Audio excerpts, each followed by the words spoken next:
Salut, comment ça va? Je vous ai mis un peu plus haut avec une vue un peu plongeante. Nous allons, pour une énième fois, ouvrir une cellule de diff Kagama pour aller mettre un shine de plus. Et surtout, changer le triangle. Ce triangle était donc déjà amoché.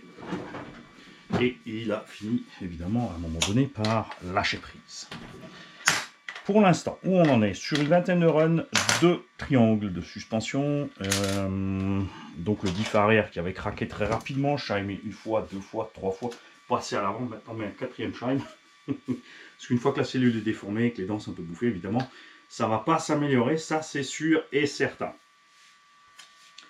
On était aussi pas sympa avec l'engin, hein, on l'avait envoyé valdinguer dans tous les sens sur la rampe. Parce qu'il fallait quand même qu'on fasse le comparo avec un Kraton 4S. Si j'avais eu un 6S, j'aurais fait que le 6S. Metavic, le V5 aurait survécu sans problème, tout comme a survécu sans problème le Sledge à cet exercice. Lui, s'en sort un peu moins bien. Après, c'est pas le même prix, puisque les. Alors, par rapport à un V5, si, chez Arma, parce qu'on les trouve maintenant à 500, à 650. Ouais, même problème, même combat avec les tourelles, hein, donc on compte pas les tourelles, de toute façon il faut mettre des tourelles options partout, sur le sledge ça va un peu mieux, mais à un moment il faut les changer aussi.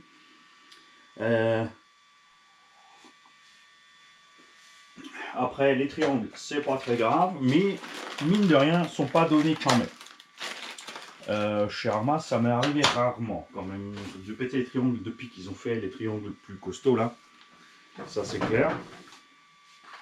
J'ai vu aussi que comme avec la GoPro, de toute façon je dois passer vite fait dans le logiciel de montage pour rassembler les morceaux, je peux profiter de ça pour tout simplement, selon le cas, zoomer un peu autrement. Alors là, on va sortir la bague alu. Ça, faut pas la paumer hein, quand ça pète. Sinon, faut acheter tout le kit de petites bagues alu machin. J'irai pas rouler sans parce que si ça pète déjà, même avec, c'est sûr que sans, ça va pas aller mieux. Ça, c'est clair.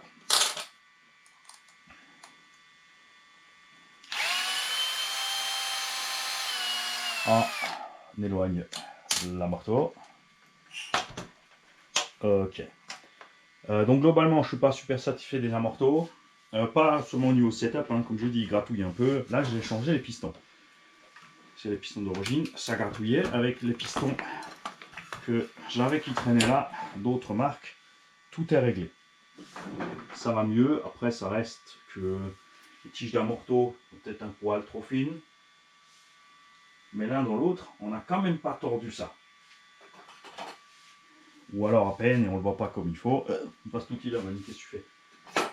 Il va me casser mon trouteur de carreaux. Il est fou lui. Évidemment, comme c'est un engin de bâche par rapport à un engin de compète, nous avons un accès rapide au diff. Mais pour le reste, c'est un peu plus long. Puisque tu te retrouves avec une pièce en plus à enlever. Pas très grave. Alors, j'ai une cellule de diff complète ici et un diff complet pignon d'attaque couronne. Mais je veux tirer cette satanée pièce jusqu'au bout. Et je laisserai la cellule neuve avec pour le gagnant de la tombola. Quand il sera gagné. On a donc mis le moteur du sledge que vous avez vu est très brutal.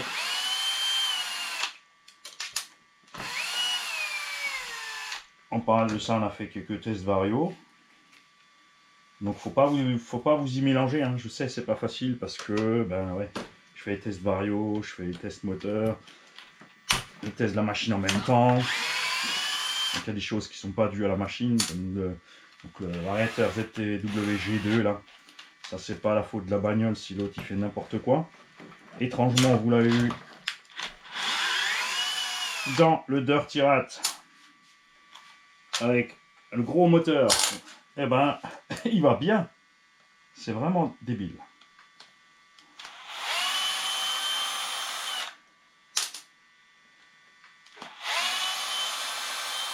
Pour atteindre l'axe, Mani, qu'est-ce que tu fais? Ben, je m'étais mis par là pour qu'il voit. Et alors pourquoi tu travailles de côté? Bah, parce que je suis un peu con. Ok. Pas perdre les 36 000 cales. Certains diront oui, les cales c'est bien, on peut régler des choses, mais c'est un engin de loisir, hein, de toute façon. Ça sert à rien 36 000 réglages, il faut que simplement sorti de la boîte, les réglages de base soient bons et polyvalents et fin de l'histoire. Tout le reste, ça sert à rien du tout. À part quand tu tombes en morceaux d'avoir des soucis. Et pour moi, ça traduit surtout le fait que il y avait un souci au départ avec la taille des éléments, le moulage, tout ça, tout ça. Sinon, il n'y aurait pas eu ce problème. On va mettre ça juste vite fait en place. Je vais laisser la cale de train avant de démonter pour faire l'opération sur le diff. Comme ça, on voit bien ce qui se passe. Après, ça ne veut pas dire que ça va suffire. Hein. Évidemment, on serait content que ça suffise. Avec rajouter encore un shine, mais ce ne sera pas forcément le cas. Hein.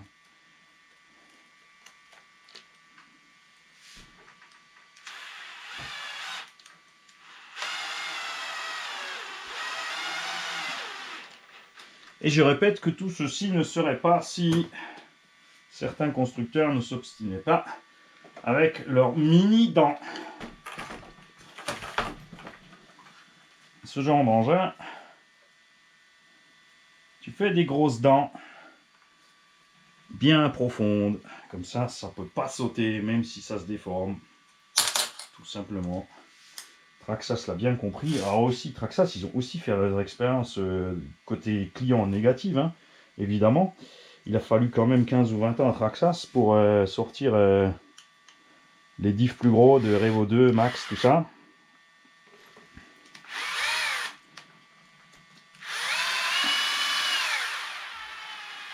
Voilà. Globalement, l'engin aussi a pris énormément de jeu sur toutes les articulations. On en revient donc à ce que nous disait un abonné du départ de la chaîne. Faut jamais sauter à plus d'un mètre du sol parce que ça prend du jeu. T'inquiète, tu roules à 80, au moins une petite bosse lui fait prendre du jeu. Alors maintenant, par contre, moi j'avais rapidement collé ce truc là. J'avais mis du double face mais ça tenait pas. Donc j'avais mis de la colle avec de l'activateur. Et là, je pense que Houston, non c'est bon, nickel. C'est bon, ça s'est pas trop mis partout. On s'en sort bien. Ok, on va faire comme ça va être beaucoup plus simple, regarde. Pour jongler avec le Shime que de sortir le bordel. En fait, je me fais chier pour rien à viser pour le truc. C'est quand même dingue hein, quand tu penses que, regarde, tu vois, les dents sont pas niquées, hein, c'est juste vraiment, ça bouge trop là-dedans, rien à faire. Le roulement est toujours bon, le pignon d'attaque est bon. C'est fou. Regarde ce qu'on a déjà empilé. Et ce qui m'ennuie évidemment aussi, c'est que comme ça c'est plus large au bout, le shine ne passe pas par-dessus. À la base, il faudrait démonter le diff en morceaux pour réussir à t'y foutre un shine. Mais, je dis bien mais, Mani, il n'a pas envie de s'emmerder à ouvrir une 15e fois ce diff, si de toute façon, ça se trouve, ça ne tiendra absolument pas. Je vais donc utiliser subterfuge. Attention, là il y en a encore qui vont criser. Ils n'ont pas tort. On va rajouter un shine fendu comme ça par-dessus. Alors attention parce que ça le tortille quand tu fais ça. Ok. Et maintenant pour le mettre dans la cellule, tu as intérêt à bien viser. Il faut aussi que dans l'idéal, la partie fendue se retrouve derrière. J'ai tellement de shine à la fin que tu as l'impression que le roulement sera même plus à l'intérieur de sa portée en fait. Hein. Déjà comme ça, je sais pas pourquoi ils ont fait ça. mais les roulements sont qu'à moitié dans la portée. C'est déjà pas terrible. Alors, faut bien se prendre le temps quand tu fais ça. Et alors oui, effectivement, comme toujours, hein, il faut choisir. Est-ce que je vais démonter mon diff et me faire un petit peu moins chier? Même si j'ai déjà dû démonter le diff jusqu'au dernier morceau. Enfin, c'est pas le dernier morceau, Mani, c'était juste la couronne. C'est de l'autre côté, le dernier bout. Ah oui. Ou est-ce que je fais ça comme ça? Et après, il faut viser. Parce que maintenant, regarde, tu vois, s'il n'est pas bien dedans ici, ce qui va se passer, c'est quand je vais mettre ma cellule, je vais faire un massacre. Parce que le shine va se coincer dans la demi-coquille extérieure. D'accord? Il va s'écraser et il va aller me flinguer le roulement dès que je roule. Tu te dis que c'est pas possible qu'il ait du jeu quand même. Hein. C'est dingue. Pourtant, c'est chaque fois qu'on freine, ça se trouve, tu vas voir, c'est le diff central à l'intérieur qui a claqué. Et Mani, il rajoute des chimes et des chimes et des chimes, pour rien du tout. Mais c'est un traumatisme en fait lié à la marque Arma, qui est The Ultimate Shine Company. Quand on se dit quand même hein, que BSD Racing, FS Racing, tout ça, ils arrivent à nous faire les diffs sans shine, c'est à se poser des questions sur cette histoire.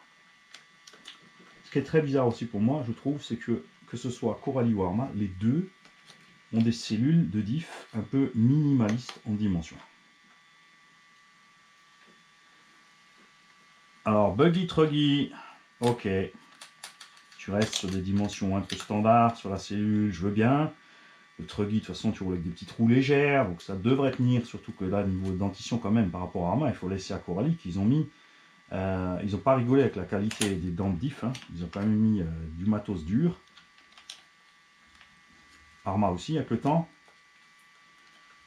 Je vois bien, je veux dire, c'est vrai qu'on critique négativement certaines choses, mais combien de temps a mis Arma pour arriver à sa V5 ou à sa XB V2 et pour toujours avoir certains problèmes encore. Ils sont amoindris, mais ils sont toujours là. Il y a des choses qu'il ne faut pas oublier non plus. Hein. Combien de temps a mis Traxxas pour sortir des nouveaux modèles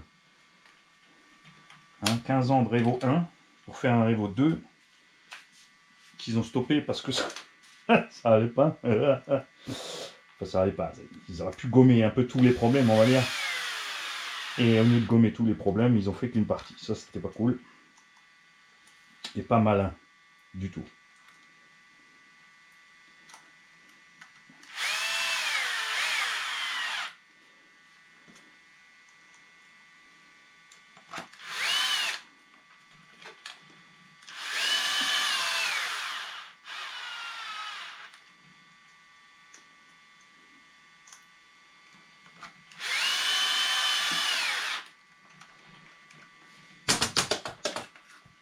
Donc au final, que tu prennes certains engins et que tu y ajoutes quelques options, tu te retrouves souvent au prix des autres. Alors le Sledge, je dirais qu'il reste le plus cher, 8,50. Bon, maintenant la version Belted a plus de problème de pneumatique. Forcément avec les nouveaux pneumatiques, ça va beaucoup mieux aussi au niveau de la direction. On a constaté sur le X-Max aussi. Dès que tu mets les roues Belted, comme elles ne s'écrasent pas, tu as l'impression de gagner 10-20% de direction. C'est assez con. Ils ont peut-être changé aussi discrètement quelque chose dans le cerveau sans rien dire. Hein. Spécialité Traxxas de toute façon. Pour pas avouer qu'ils avaient fait une boulette. Après chacun de sa politique d'entreprise, hein. C'est leur boîte, ils font ce qu'ils veulent. Moi j'aimerais bien qu'une boîte nous dise voilà, ok, on vous a entendu, on a fait mieux, dites-nous ce que vous en pensez. Ça serait aller de l'avant. Alors tu vas me dire, oui mais après les gens qui râlent, ils disent oui mais vous avouez que vous avez fait une connerie, machin, et les autres ils voudraient un truc gratuit, du coup machin bidule, et tout ce que tu veux. Mais en fait non. À partir du moment que tu avances, les gens ils sont contents.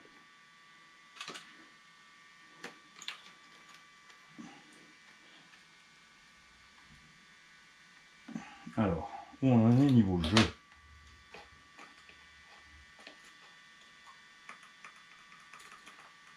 Bon, ça c'est les noix, machin. Voilà. Bref, il faut essayer, de toute façon, on verra. Tu vois ce que je te disais, rajouter du plastique partout, ça sert pas forcément à grand chose. Tout ce qui a été rajouté, en fait, ça s'est juste déchiré devant, ça s'est séparé du reste. J'ai l'impression d'oublier un truc, mais on est bon. Donc sur ce Kagama, on avait essayé le 1600 surpasse, très content avec. Très agréable avec les grandes roues. C'était vraiment chouette. On a essayé donc le moteur du Sledge. Et là par contre le Vario a commencé un petit peu à chauffer. On a eu des soucis de ventilo sur ce Vario qui devrait être réglé maintenant. J'ai essayé le condensateur pour voir si ça pouvait sauver la situation, mais non. On arrivait quand même rapidement à les températures critiques. Mais, une fois de plus, il merdé. Il merdé parce que, figurez-vous que... C'est rigolo ça, pourquoi il y a 2 trous de plus là-dedans? J'avais même fait gaffe. Bon. En fait, ce que j'ai fait, c'est... On avait un ventilo défaillant, souvenez-vous, le premier coup, qu'on a remplacé.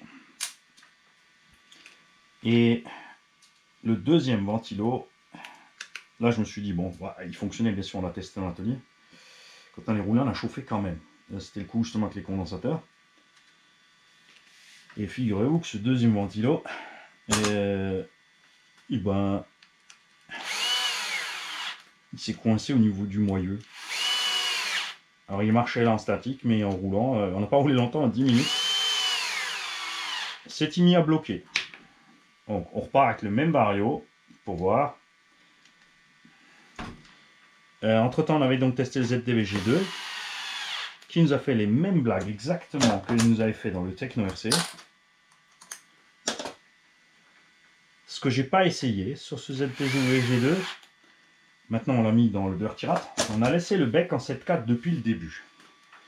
Ce que j'ai pas essayé avec ce ZDVG2, c'est comment je vais mettre le bec à 6 volts. Parce que je me suis dit l'autre jour, est-ce que les coupures ne surviendraient pas parce que le bec il bug? Hein? Alors attends, je te redescends de là et je te remets droit, histoire qu'on puisse causer. Voilà. Et c'est pas seulement ça, on va mettre une batterie dans le bordel. D'accord? Voilà. On va mettre une batterie. Et on va y mettre un coup de gaz. Prends un autre stand.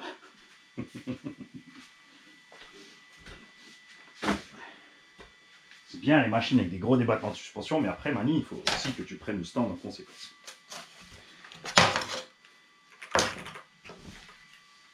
J'aime bien le look qu'il a comme ça, avec ses roues, et je dois dire avec la carrosserie de Trophy.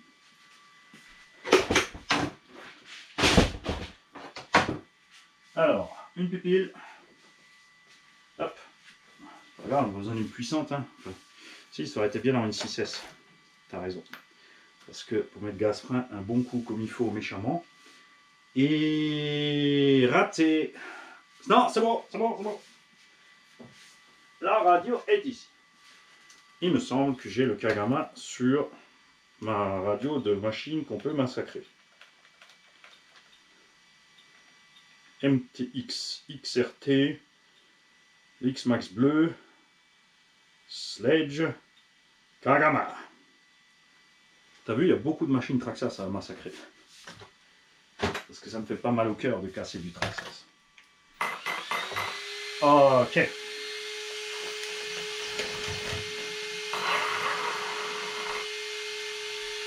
C'est rien, ça c'est parce que j'avais débranché le moteur pour aller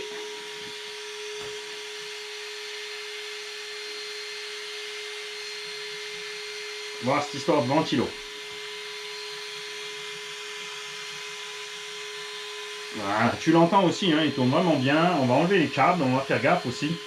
Je me suis dit qu'aussi, avec le flux d'air, il a peut-être du mal à choper le flux d'air. Donc il faut refaire le test. On va laisser le pignon comme il était. C'est pignon 13, qui était d'origine dessus avec un 2000 kV avec donc, des grandes roues sur le RTR. Là on a mis des roues plus petites, c'est pour ça que j'ai mis un 13. Avec les grosses roues, je préfère rouler avec un pignon de 11. Ou le pignon 13, mais 1600 kV, ça marchait bien, vous l'avez vu. Hein. Il est bien silencieux quand même sur la transmis.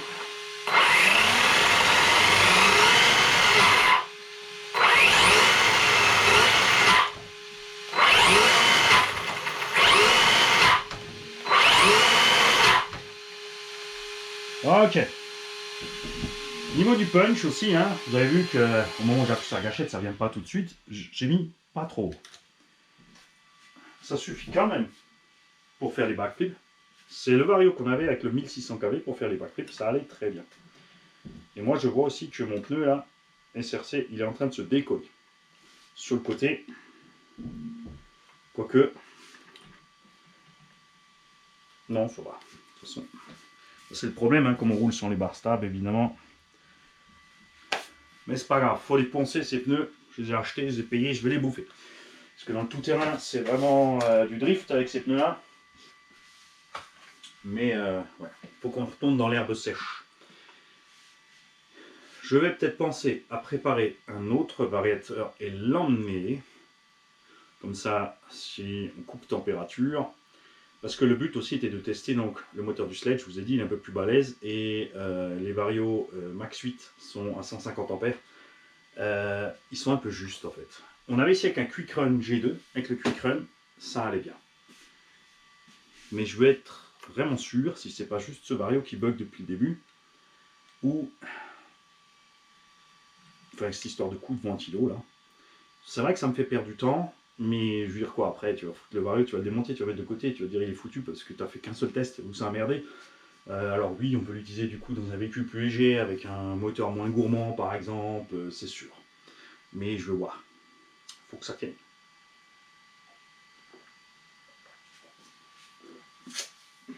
Bien, vous avez vu si ça allait vite. Même bien sorcier.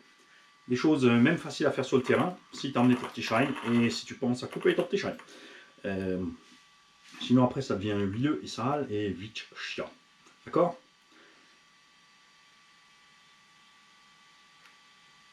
Et il n'a pas roulé souvent ces derniers temps en fait. Hein. Tant qu'on avait une 1006, ça allait bien. Et à partir du moment que j'ai commencé à trifouiller, à essayer le variateur G2, là ça a merdé. Ensuite on a repassé celui-là, ça a merdé sur le ventilo une fois, deux fois. Il serait temps que ça marche, Mani.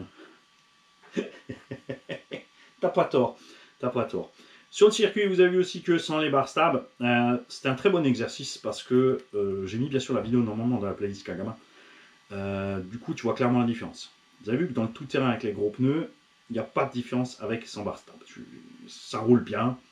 C'est sûr que les barres stables aident un petit peu pour la stabilité, mais quand on passe par exemple en forêt, dans le gros TT, sans les barres stables, on est plus à l'aise.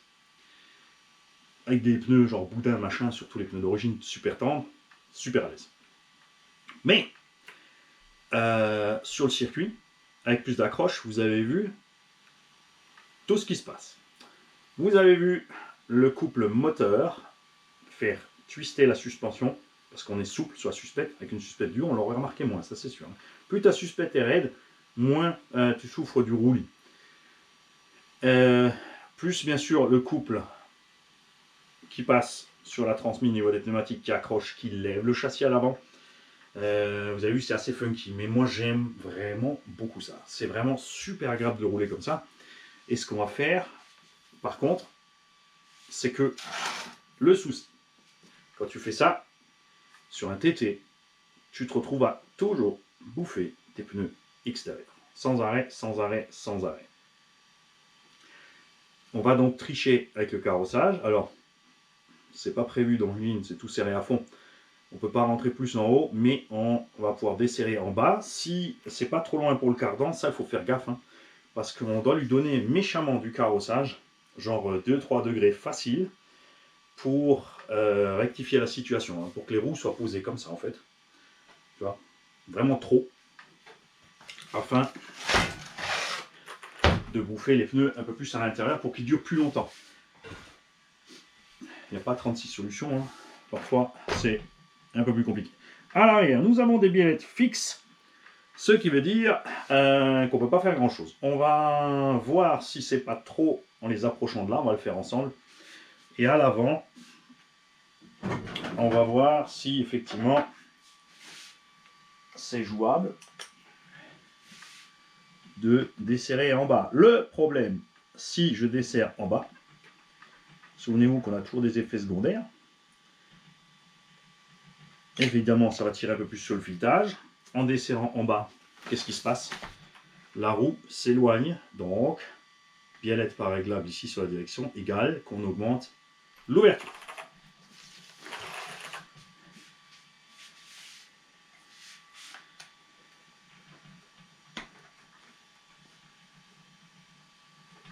Alors, on va ressortir un petit peu là. Voilà. Ouh.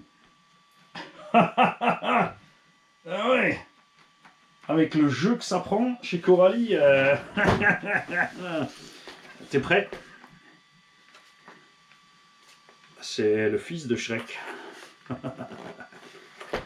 Check ça. Je sais pas si tu vois sur la caméra, tu devrais avec l'angle. La vache. Alors ça a l'air impressionnant, mais en fait, tu vois, tout ça c'est le jeu. C'est le jeu auquel tu ne peux rien changer, mon ami. On a du jeu dans la direction de ce sens, sur les trous là, sur les trous là, en une vingtaine de runs. Oui, on a fait des sauts, oui, on a fait des crashs, mais on en a fait autant avec d'autres engins qui ont de loin pas pris ce jeu. Alors, c'est pas grave, hein, parce que ça n'empêche pas du tout de fonctionner.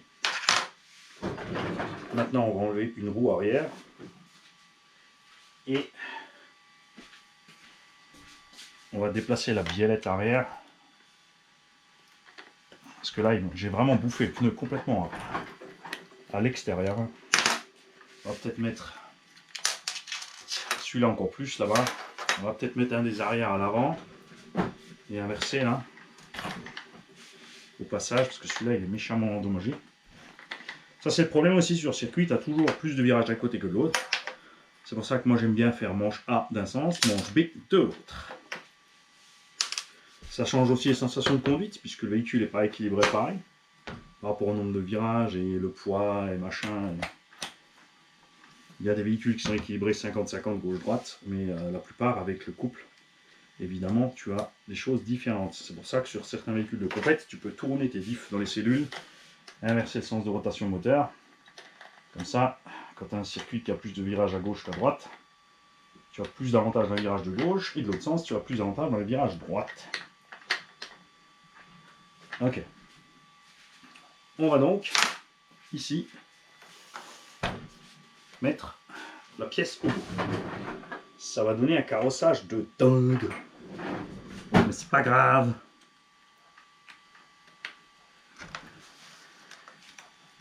Et après, sinon, l'autre solution, c'est de mettre du réglable. Mais ça, je n'ai pas envie non plus. Hein.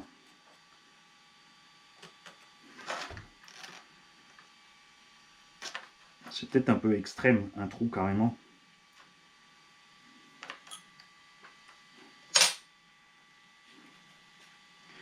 Tu sais quoi? C'est pas juste que c'est extrême, c'est que c'est pas possible. Si? Parce que moi, je crains que le cardan soit trop comprimé. Ouh.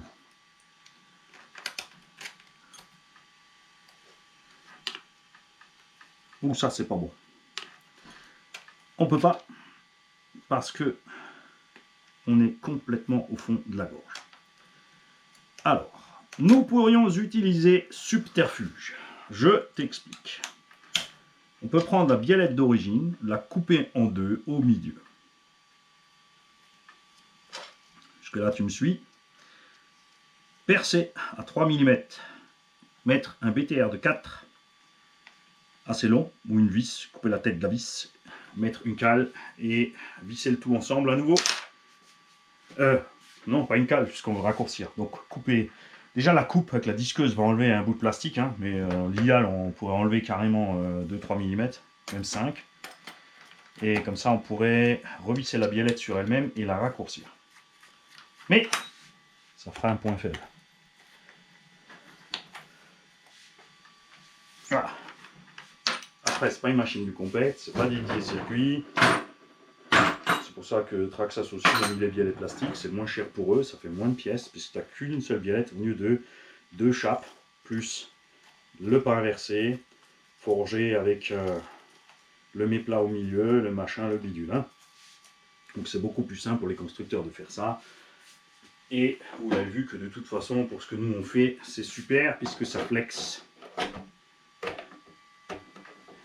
Ok. Et après, ça c'est un cas extrême maintenant, d'aller utiliser le Kagama modifié complètement en version je te roule plus sur le goudron en Gymkhana. Avec quand même un débattement de suspension maxi et sans barre stable.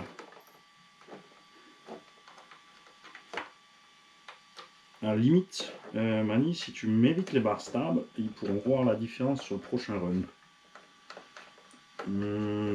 Ouais, mais je m'amuse bien sans. Puis c'est tout.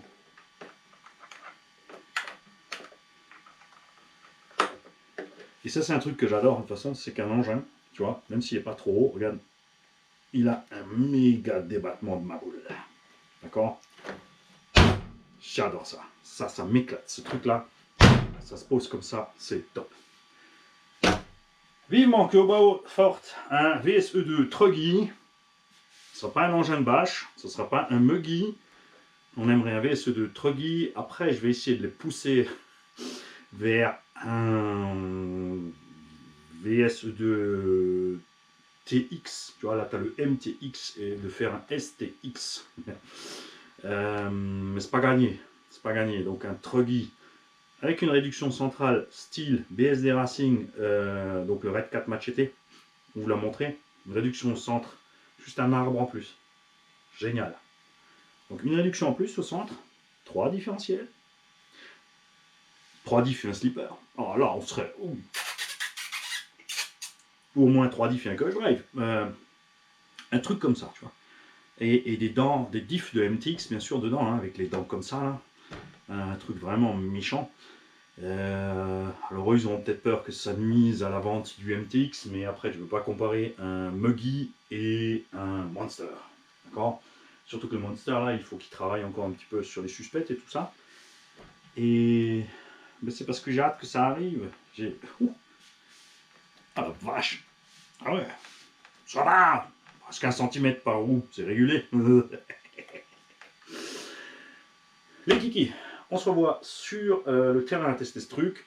Si ça cracote encore, alors là, j'ai fait trop vite et j'ai merdé le diagnostic et j'ai pas bien regardé. J'aurais dû insister peut-être pour faire un peu de copeaux. Parce qu'une fois que tu as des copeaux, tu es sûr d'où ça vient. Et que j'oublie pas d'emmener un autre variateur pour que je puisse constater si effectivement celui-ci chauffe à nouveau. D'en foutre un autre dedans, on va mettre un 220 ampères. Comme ça, on est tranquille. Donc il ne faut pas que tu oublies tout ça, Mani. Tu vas y arriver, tu prends des notes. Utilise ton smartphone, Mani. Tu peux faire une note vocale. Hein, comme ça, tu dis préparé pour sortir, Kagama, variateur en plus, 2 slips, avec le nom bien brodé sur le devant, en cas d'explosion. Salut les gars.